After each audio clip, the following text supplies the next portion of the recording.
Thank you so much for inviting me to this nice seminar and asking me to provide my view of how HPV can be used in the routine clinical work. My view as a cytopathologist. Most of you are virologists or gynecologists or epidemiologists or so. I'm a cytopathologist.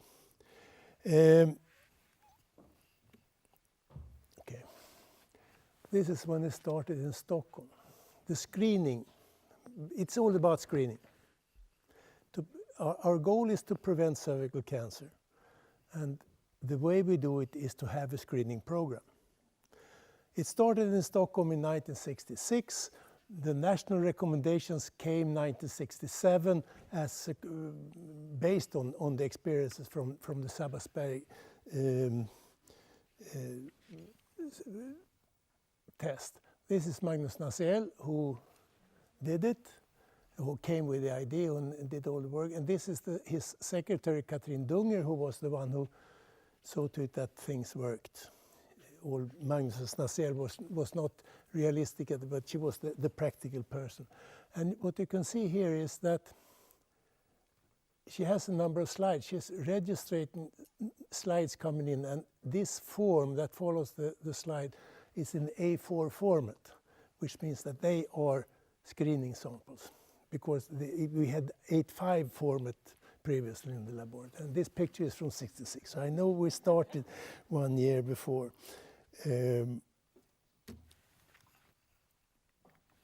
That was 1966, but what happened then with the screening program? Just a few points. We started '66. In the '70s, we had a very embarrassing publication by Eva Rylander saying that described 211 women in the Stockholm-Gotland region who developed cancer in spite of having participated in the screening. I mean, our understanding was that the sensitivity of cytology was 100%. And so we understood that they were not perfect, at least. In the 1980s, we got the understanding that HPV had something to do with this. Okay, 20 years after this paper by Eva Rylander, we started to measuring our quality. 20 years is quite a long time, but that's the way it works. We started to measure our quality. We made this QAST document, Quality and Standardization document, that is the basis for accreditation in the cytology laboratories today. When we measured the quality, we didn't just bring out figures saying we missed so and so many cases, but we also brought out those slides and looked at them. It was a little tense in the beginning, but this is a routine.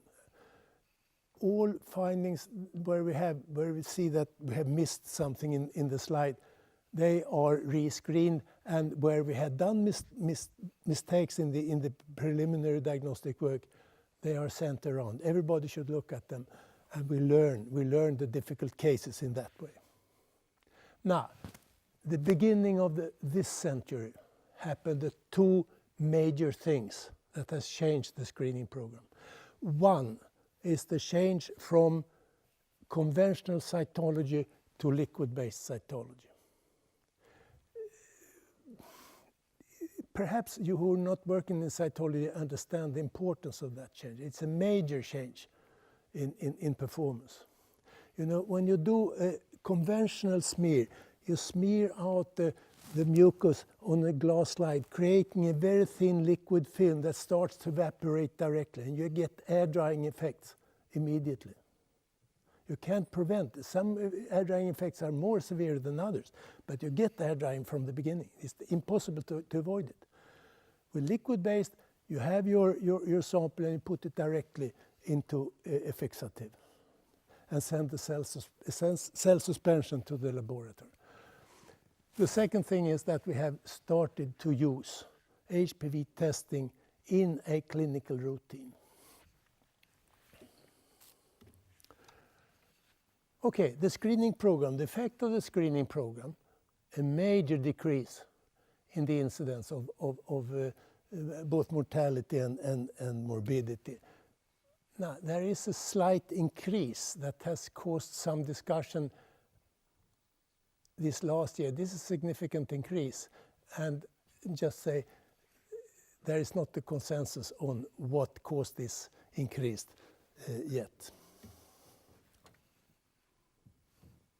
So, we have HPV testing and we have the cytomorphology. Which is best? Which should we use?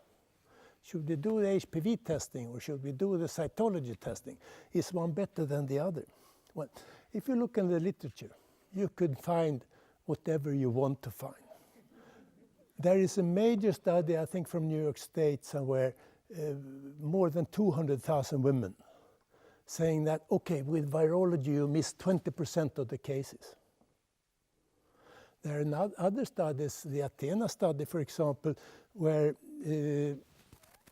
claiming that HPV is better than cytology, but for involved laboratories, the sensitivity, published sensitivities from those laboratories, one laboratory had 45% sensitivity. I mean, that would not be accredited in Sweden, that laboratory. There is an English study comparing conventional cytology with an HPV arm where the sample was taken with liquid-based cytology, liquid-based techniques. And the morphology was based on the liquid-based sample. So what they are comparing is merely the sensitivity of liquid-based cytology and conventional cytology. And my key here, these studies only demonstrate how good the respective laboratories are. Good cytology is better than sloppy virology, and good virology is better than sloppy cytology. Okay. The important thing is to make both things work optimally. Back. Okay, what I want to say. We should not say that we screen either with this or with that technique. We should use both techniques. The virologist looks at the problem from one angle, the cytopathologist looks at it from a slightly different angle, and if we can combine it, we get a much better picture of the whole story. And I think we are on a good way of doing that. Now, about liquid-based cytology, we have a better preservation of cells. This is what the carcinomycete could look like in the conventional smear. This is what it looks like in the liquid-based. Look at the nice presentation of the chromatin granules here. You don't see any nuclear structures in these nuclei, right? Since we have better preservation of the cells and better preservation of the morphology, we can also use additional criteria for what is abnormal.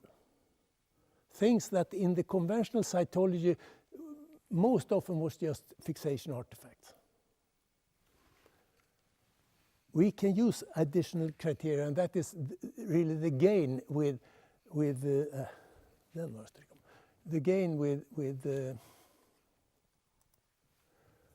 liquid-based cytology.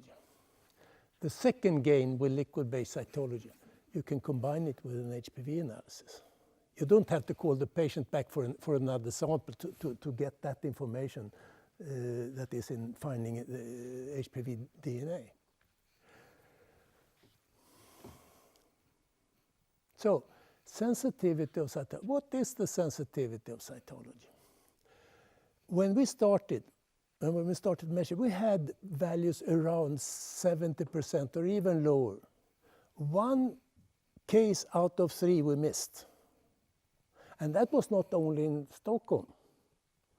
That has been published in many other laboratories, similar figures.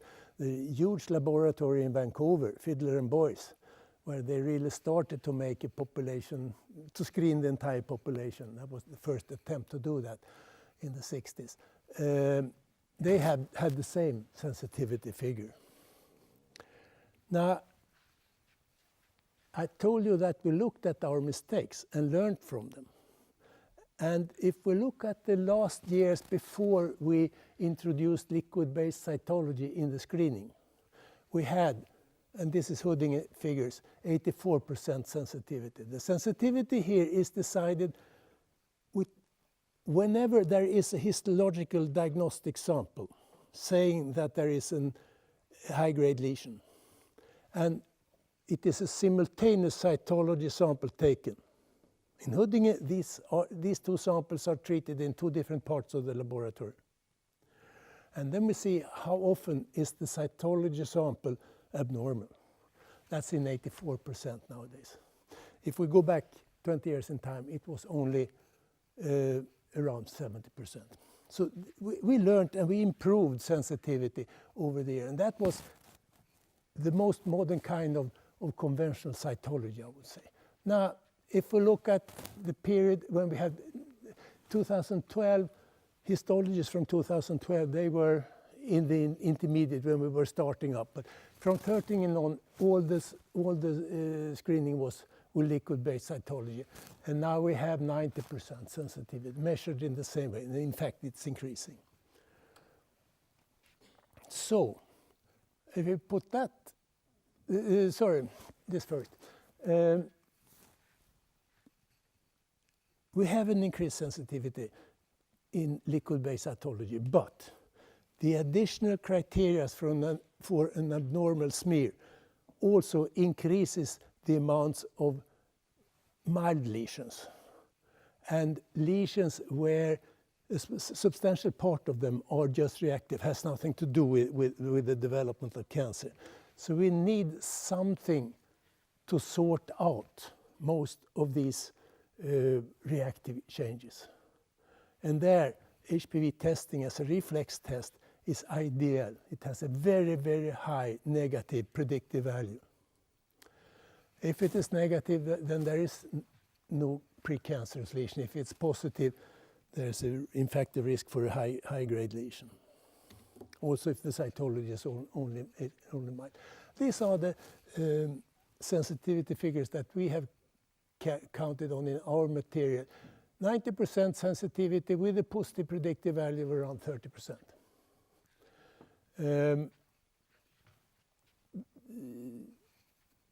There was an audit of the first audit that Joachim has initiated as an annual test. I mean, this is also annual tests in cytology. It's done exactly with the same model as we do with cytology. The first one was 96% sensitivity, and I have heard, but I've not seen the figure. The next year was 98%, was it so? 97, I think. Oh, okay. It is very, very high, definitely higher than cytology. But the positive predictive value is lower. So if you want to screen with HPV as the first test, then you need some sort of triage test. And so far, cytology is the best triage test.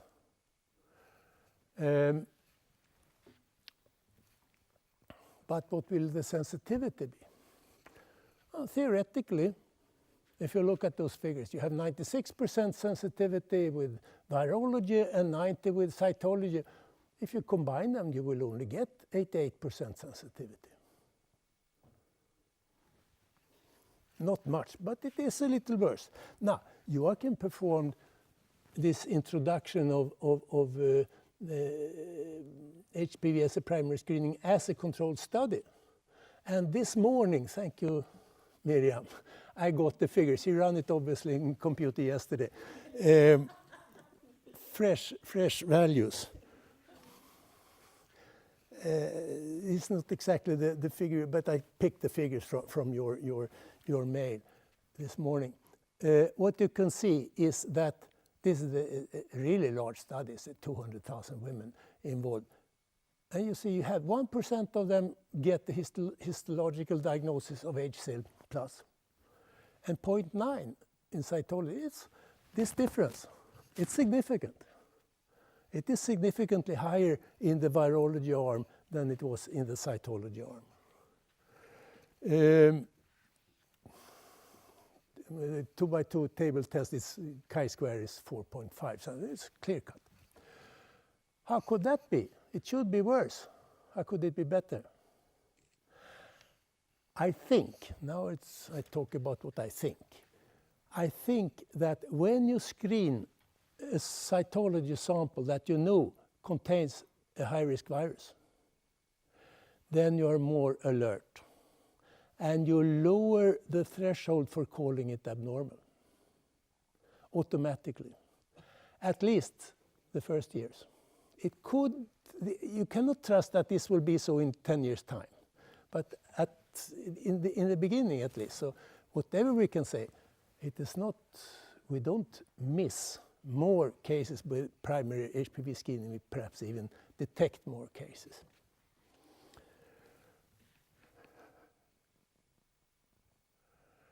So if we want, it will be possible to increase this sensitivity further.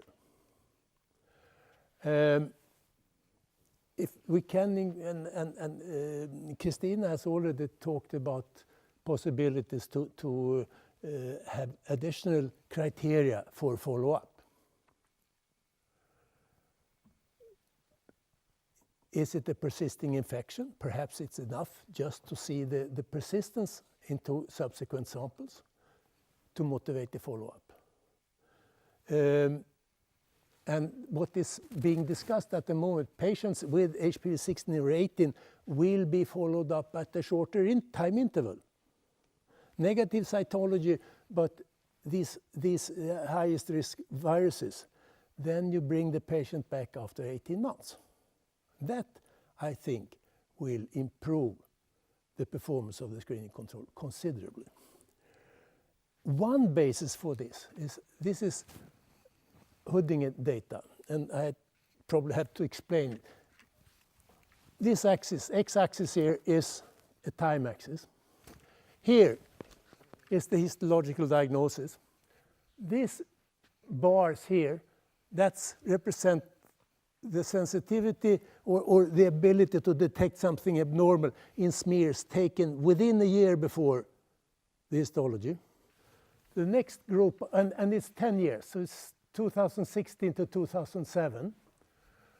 The second one here is smears taken between 1 and 2 years before.